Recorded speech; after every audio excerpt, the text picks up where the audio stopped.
बहुत पुराने समय की बात है।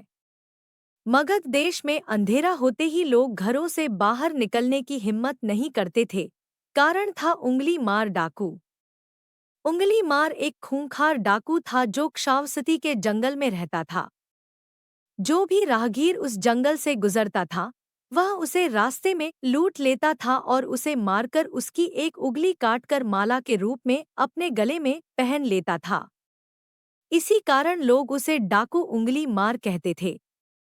एक दिन उस गांव में महात्मा बुद्ध आए। लोगों ने उनका खूब स्वागत किया। महात्मा बुद्ध ने देखा वहां के लोग कुछ डरे हुए से हैं। महात्मा बुद्ध ने लोगों से इसका कारण पूछा। लोगों ने बताया कि इस डर का कारण डाकू उंगली मार है। वह राहगीरों को लूटता है और उनकी हत्या करके उसकी अंगुली को काटकर गले में पहन लेता है। महात्मा बुद्ध ने मन में निश्चय किया कि मुझे उस डाकू से अवश्य मिलना चाहिए। बुद्ध जंगल में जाने को तैयार हो गए तो गांव वालों ने उन्हें बहुत रोका, क्योंकि वे जानते थे कि उंगली मार डाकू के सामने से बच पाना मुश्किल ही नहीं, असंभव भी है। लेकिन बुद्ध नहीं माने और गांव वालों से बोले, आप सभी लोग मेरी चिंता न करें, मुझे कुछ नहीं होगा, और वह जंगल की तरफ चल देते हैं। अत्यंत शांत भाव से महात्मा बुद्ध जंगल में चले जा रहे थे। तभी पीछे से एक आवाज महात्मा बुद्ध के कानों में पड़ी, ठहर जा, कहाँ जा रहा है? बुद्ध चलते रहे मानो कुछ सुना ही नहीं। पीछे से और जोर से आवाज आई, मैं कहता हूँ, ठहर जा।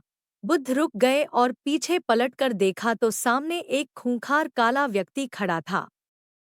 लंबा चौड़ा शरीर, बड़े हुए बाल, एकदम काला रंग, हाथ में तलवार लिए वह बुद्ध को घूर रहा था।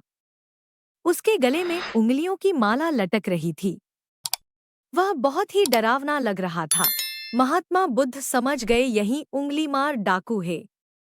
बुद्ध ने शांत व मधुर स्वर में कहा, मैं तो ठहर गया, भला तू कब ठहरेगा? उंगली मार डाकू ने बुद्ध के चेहरे की ओर देखा। उनके चेहरे पर बिल्कुल भय नहीं था, जबकि जिन लोगों को वह रोकता था वे भय से थरथर कांपने लगते थे। उंगली मार डाकू बोला, हे सन्यासी, क्या तुम्हें डर नहीं लग रहा है? देखो, मैंने कितने लोगों को मारकर उनकी उंगलियों की माला पहन रखी है। बुद्ध बोले, तुझसे क्या डरना? डरना है तो उससे डरो जो सचमुच ताकतवर है। उंगली मार डाकू जोर से हंसा, हे साधु, तुम समझते हो कि मैं ताकतवर नहीं हूँ। मैं तो एक बार में 10-10 लोगों के सिर काट सकता हूँ। बुद्ध बोले, यदि तुम सचमुच ताकतवर हो तो जाओ उस पेड़ के 10 पत्ते तोड़ लाओ। उंगली मार डाकू ने तुरंत 10 पत्ते तोड़े और बोला, इसमें क्या है? कहो तो मैं पेड़ ही उखाड़ लाऊं।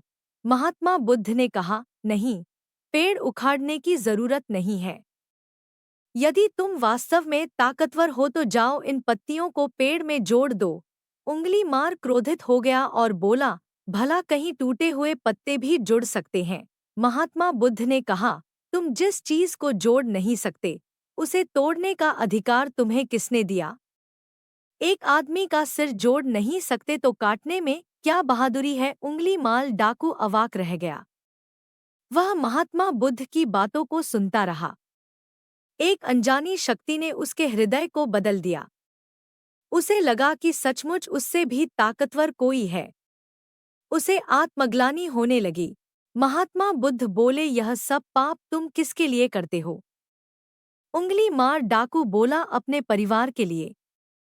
महात्मा बुद्ध बोले, जो पाप तुम कर रहे हो इसकी सजा जब तुमको मिलेगी तो क्या तुम्हारा परिवार भी उस सजा में तुम्हारे साथ खड़ा होगा? उंगली मार डाकू बोला, क्यों नहीं होगे, यह सब मैं उन्हीं के लिए तो करता हूँ।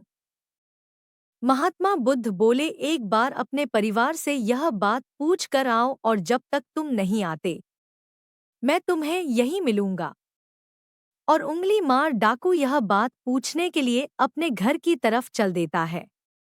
वह अपने परिवार से यह बात पूछता है कि मैं जो पाप कर रहा हूँ, क्या कल को तुम उसमें भागीदार रहोगे? उसका परिवार साफ मना करता है, हमें पालने की तुम्हारी जिम्मेदारी है, मेहनत से लाओ या पाप करके लाओ, जो तुम करोगे उसका फल केवल तुम्हें ही मिलेगा।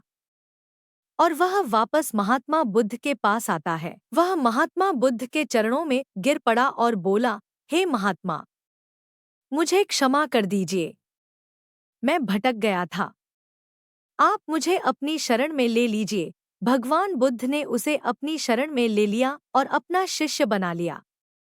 आगे चलकर यही उंगली मार डाकू एक बहुत बड़ा साधु महात्मा बना।